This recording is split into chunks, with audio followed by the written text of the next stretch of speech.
Slow PM band, the Itchyworms, is releasing new music next week. The group is hosting an online event to launch its fifth studio album, Waiting for the End to Start. And to tell us more about this, we have members of the band, Jugs, Hugueta, and Jugs, Nicolas. Gentlemen, good evening and welcome to The Final Word. Hello, sir. How are you? Thank you so much for having us. Great to have you with us on the show, Jugs and Jugs. Jugs, let's start off with you. What inspired you to call this fifth album Waiting for the End to Start? It's like a play of words, sir. It's like we're waiting for the end of the pandemic, or waiting for the end of all these problems, or maybe we're waiting for the end of our lives. I don't know. Who knows, diba? But it's something like that. Wow.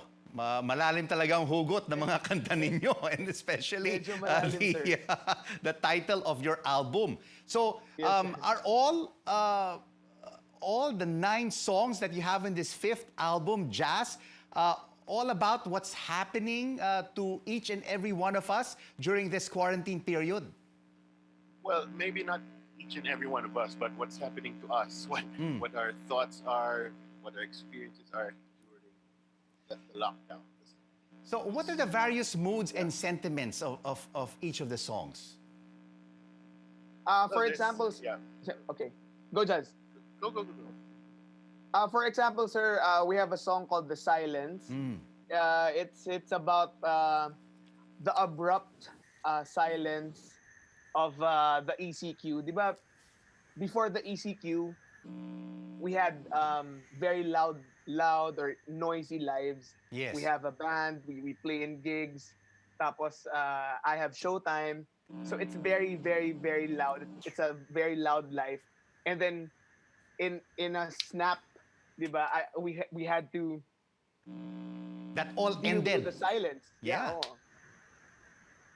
But Jazz, tell us, how did you all come together to record all of these 9 songs?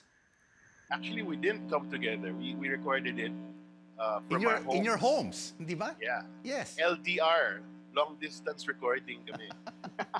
So everything was done through email, chat, and we'd send each other the audio tracks, and then we'd assemble it.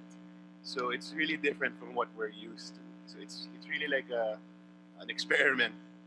I was reading an article, Jazz, and you called it a lo-fi, not a hi-fi recording. Yeah, it's kind of lo-fi because not all of us have proper recording equipment at home. So some just use cell phones, their mic on their earphones, yung ganun lang. And then, we try to make something out of that, what we have at home. So, basically, you've already released, Jugs, about 2 songs from these 9, 2 out of the 9 songs from this album. And one of them is Armageddon Blues. My goodness, it's like the end of the world.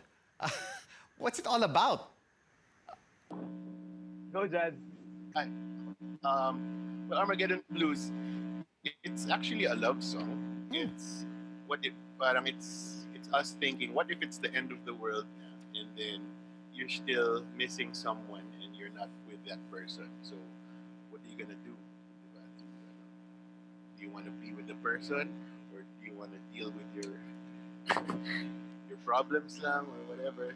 So, A lot of external and personal issues that everyone has to deal with, no? While under quarantine. Yes, sir. But Jugs, I was talking to the company last week, Moy Ortiz, and Yes, he was telling us about a collaboration that Itchyworms and the company had, which was 3 years in the making, and it was entitled "Ibugi Mo Ako, Baby."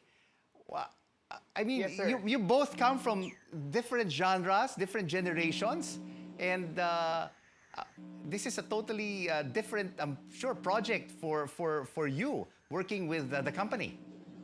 Yes, sir. It's a very special collaboration for us. Kasi bata pa lang kami, idol na namin yung The Company. And it's a disco song. So I think it's their first upbeat single. So, and it's also parang our second or third disco single.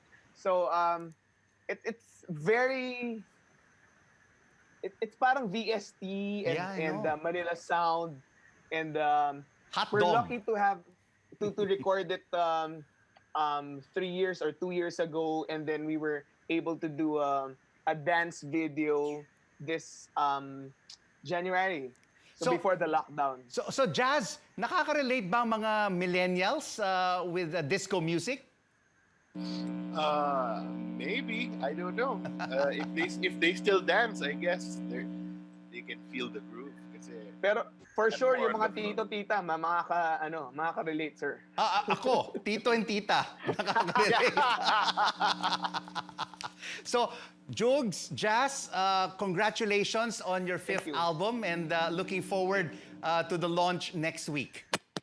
Thank you. Thank you so much for The joining Final us Word. on The Final Word. Jugs Thank Hugueta and Jazz Nicolas of Itchyworms.